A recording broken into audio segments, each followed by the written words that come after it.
rekan-rekan media elektronik yang minggu lalu sudah settingnya live terpaksa tidak bisa menyiarkan karena memang tidak diputuskan pada saat itu.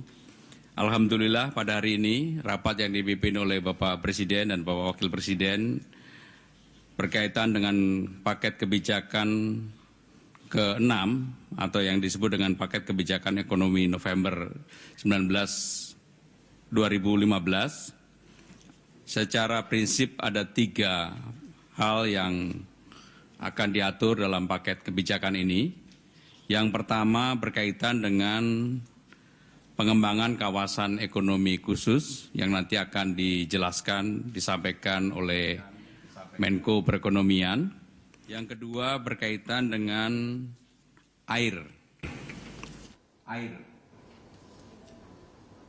Di mana kita ketahui bersama ada keputusan Mahkamah Konstitusi, tentunya air ini menjadi hal yang secara serius ingin diatur oleh pemerintah untuk kepentingan masyarakat banyak. Dan yang terakhir berkaitan dengan obat dan makanan. Tapi lebih spesifik nanti hal yang berkaitan dengan obat. Paket kebijakan ini atau paket kebijakan ke-6 ini mudah-mudahan akan semakin membuat dunia usaha kita yang sekarang ini masyarakat dunia internasional sudah mengakui adanya stabilitas. Hal itu tercermin dari pertumbuhan, inflasi, kemudian juga currency kita yang relatif stabil, indeks harga saham gabungan yang atau capital market kita yang baik. Mudah-mudahan dengan terus-menerus akan diumumkan paket kebijakan ini akan membuat dunia usaha semakin bergairah, membuka lapangan kerja, dan tentunya ini akan membuat dunia usaha atau kesempatan orang bekerja makin baik di negeri kita. Kepada Pak Darmin, kami persilakan. Terima kasih Pak Menseskap. Saudara-saudara sekalian, paket yang pertama mengenai upaya untuk menggerakkan perekonomian di wilayah pinggiran dengan pengembangan kawasan ekonomi khusus.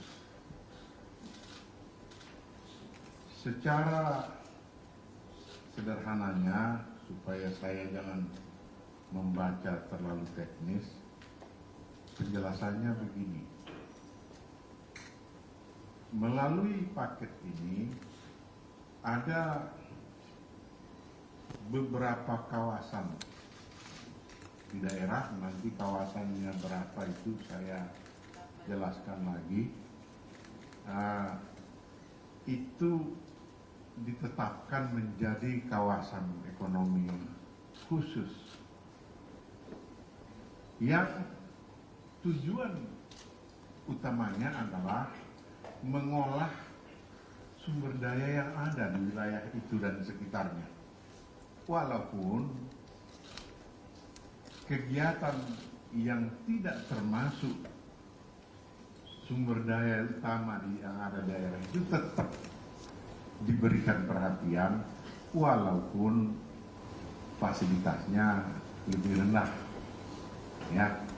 Nah, ada sekarang ini 8 kawasan ekonomi yang ditetapkan melalui peraturan pemerintah, ya, menjadi wilayah khusus yang akan dikembangkan. Yang pertama Tanjung Lesung, Banten. Yang kedua Seimangke, Sumatera Utara. Yang ketiga Palu, Sulawesi Tengah. Yang keempat Bitung, Sulawesi Utara. Yang kelima Mandalika, Nusa Tenggara Barat. Yang keenam Morotai, Maluku Utara. Yang ketujuh Tanjung Api-Api, Sumatera Selatan. Dan yang kedelapan Maloi Batuta, Trans Kalimantan di Kalimantan Timur. Dari 8 kawasan itu, 2 diantaranya pengoperasiannya sudah dicanangkan oleh Presiden Jokowi pada tahun 2015 ini, sudah beberapa bulan yang lalu. Tetapi yang namanya fasilitas yang diberikan baru tuntas pembahasannya sekarang ini. Peraturan pemerintahnya, draftnya sudah diparaf tadi di tempat saya, sudah dikirim ke tempatnya Pak Pram sore ini, mudah-mudahan segera akan diproses lebih lanjut. Nah, tujuan dan manfaat yang diharapkan dari kebijakan ini, yang pertama memberi kepastian dan sekaligus memberikan daya tarik bagi penanam modal, sehingga juga menciptakan lapangan kerja dan memberikan penghasilan bagi para pekerja di wilayah masing-masing. Fasilitasnya ditetapkan dalam bentuk peraturan pemerintah, ya, dengan sejumlah insentif, ya, dan bertujuan untuk mendorong pengembangan dan pendalaman klaster industri berbasis sumber daya lokal yang dimiliki oleh masing-masing wilayah di sekitar KEK itu. Walaupun dengan catatan yang bukan sumber daya lokal yang langsung itu pun tetap ada, tetap mungkin dikembangkan di kawasan ini. Kemudian mendorong keterpaduan upaya menciptakan iklim investasi yang baik yang dilakukan oleh pemerintah pusat dan pemerintah daerah sekaligus. Karena inilah barangkali kawasan kelompok pertama di mana fasilitas dari pemerintah pusat bergabung, ada juga fasilitas pemerintah daerahnya bersama-sama. Dan itu mudah-mudahan nanti merupakan awal dari kita bisa menjalankan penyederhanaan dan kemudahan investasi di berbagai daerah. Nah, saudara-saudara, pokok-pokok dari fasilitas itu ini memang agak komprehensif sekali. Saya mungkin tidak bisa nanti menyampaikannya semua, karena kalau dilihat daftarnya ada 9 kelompok. Yang pertama, pajak penghasilan. Ya, untuk kegiatan utama yang merupakan sumber daya utama di sekitar daerah itu, pengurangan PPh-nya sebesar 20 sampai 100%, tergantung nanti seberapa kuat hubungannya dengan sumber daya di daerah itu selama antara 10 dengan 25 tahun. Kemudian pengurangan PPh untuk investasi yang nilainya lebih dari 1 triliun rupiah. Ya. Yang kedua, pengurangan PPh sebesar 20 sampai 100% selama 5 sampai 15 tahun untuk nilai investasi di atas 500 sampai dengan 1 triliun. Sedangkan kegiatan di luar kegiatan utama, ya, yang bukan sumber daya utama di wilayah itu dia tidak mendapatkan tax holiday, tapi mendapatkan tax allowance, pengurangan penghasilan neto sebesar 30% selama 6 tahun. PPh atas dividen sebesar 10%, lebih kecil dari normalnya. Kemudian izin kompensasi kerugian 5 sampai 10 tahun.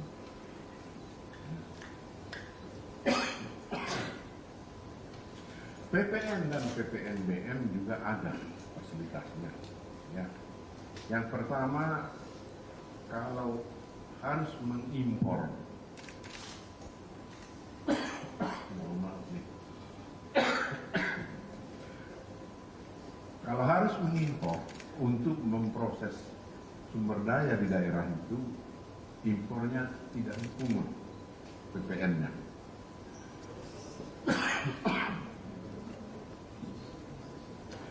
Kemudian ada panjang ini, nampaknya harus saya bagikan ini. Kalau saya bagikan yang ini. kalau saya bacakan di 2 halaman. Ya.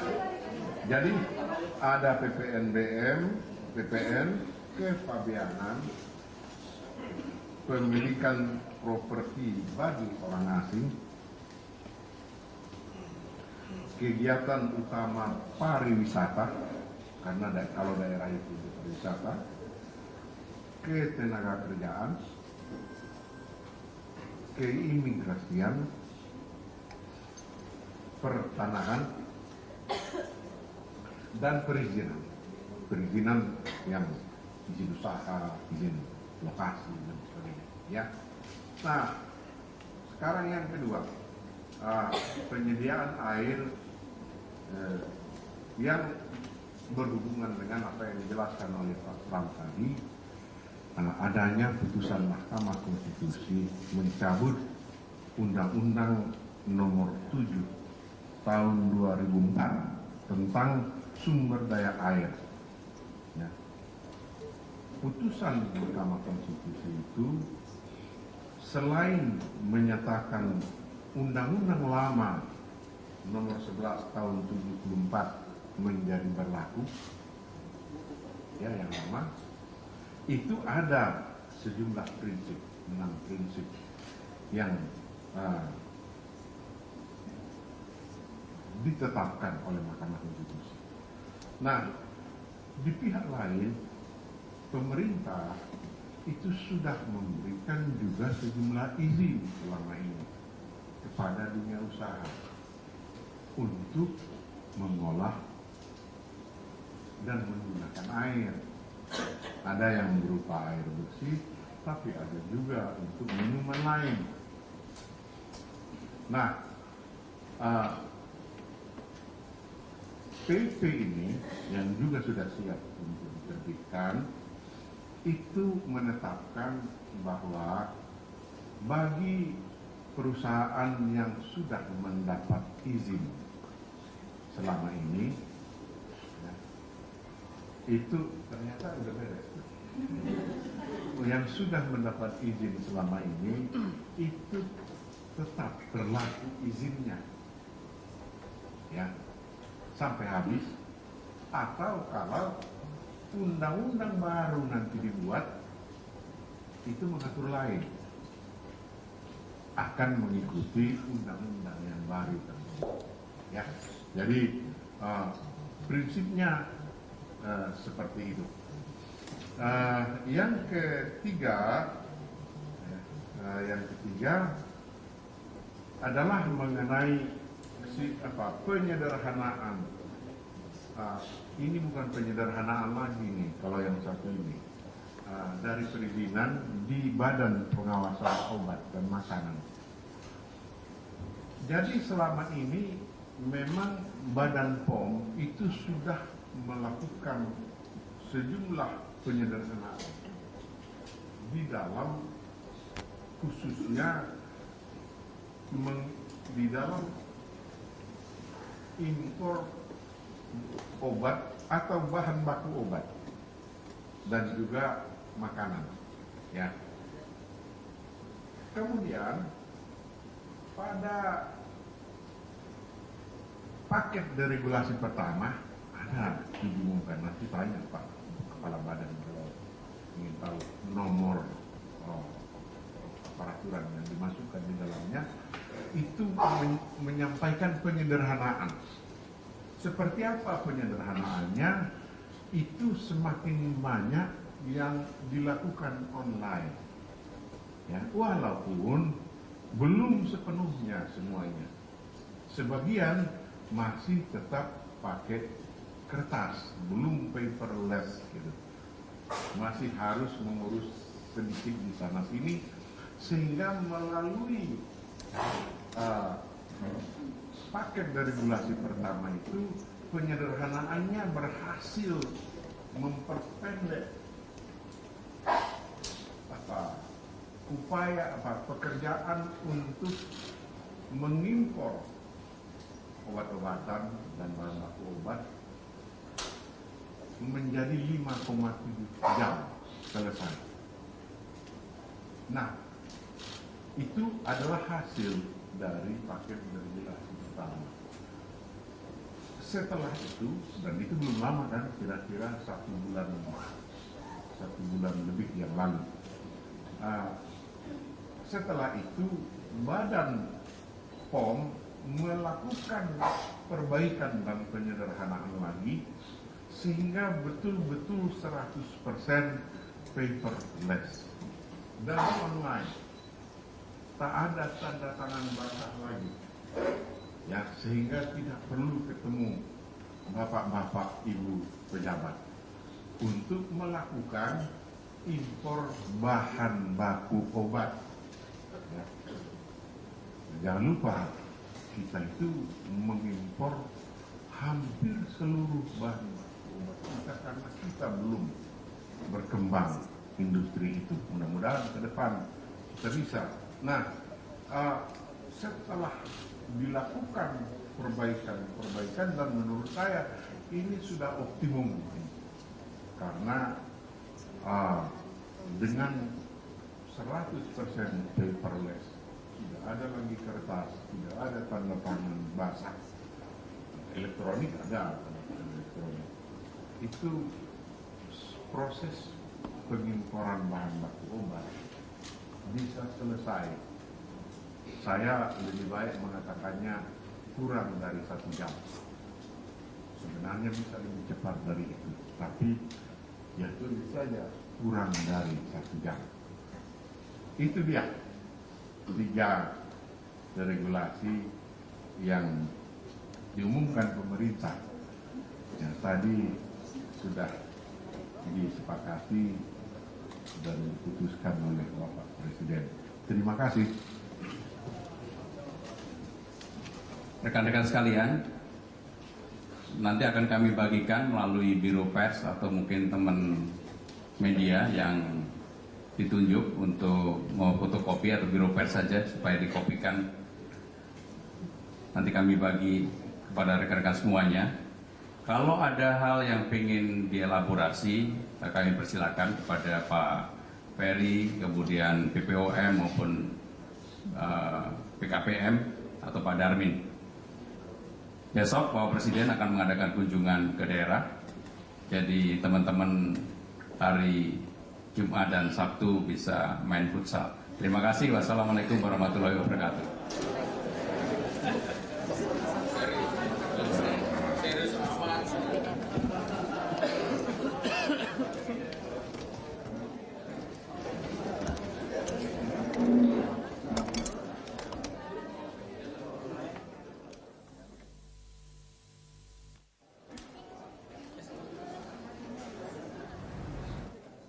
Ya pemirsa, itu tadi pengumuman paket kebijakan ekonomi 6. Ada 3 poin yang disebutkan oleh Sekretaris Kabinet Pramono Anung dan kemudian dijabarkan secara rinci oleh Menko Perekonomian Darmin Nasution. 3 diantaranya yaitu mengenai pengembangan kawasan ekonomi khusus, kemudian air berkaitan dengan keputusan Mahkamah Agung, dan kemudian mengenai obat dan makanan. Terkait soal kawasan ekonomi khusus, sudah ada 8 kawasan ekonomi khusus, tapi 2 diantaranya sudah diresmikan oleh Jokowi pada awal 2015, namun fasilitas yang diberikan baru tuntas pengurusan dan pembahasan peraturannya saat ini. Kemudian terkait dengan air, saat ini Undang-Undang Nomor 7 Tahun 2004 tentang sumber daya air sudah dicabut oleh MK dan kemudian yang berlaku adalah Undang-Undang Nomor 11 Tahun 2004. Tetapi pemerintah memutuskan bahwa perusahaan yang sudah mendapatkan izin untuk mengelola air selama ini masih akan tetap mendapatkan izin sampai izin itu berakhir masa berlakunya atau sampai dengan undang-undang baru diterbitkan. Terkait dengan penyederhanaan izin BPOM, selama ini sudah ada sejumlah penyederhanaan impor obat berkaitan dengan paket ekonomi 1 yang dikeluarkan pada 9 September 2015 dan tadi dilaporkan perkembangan hasilnya adalah BPOM telah berhasil membuat sistem yang ada saat ini paperless dan online dan lebih cepat dari target yang diminta yaitu 5,7 jam, saat ini menjadi kurang dari 1 jam. Dan pemirsa, demikian breaking news berita 1, tetap bersama kami, Prime Time akan kembali saat lagi.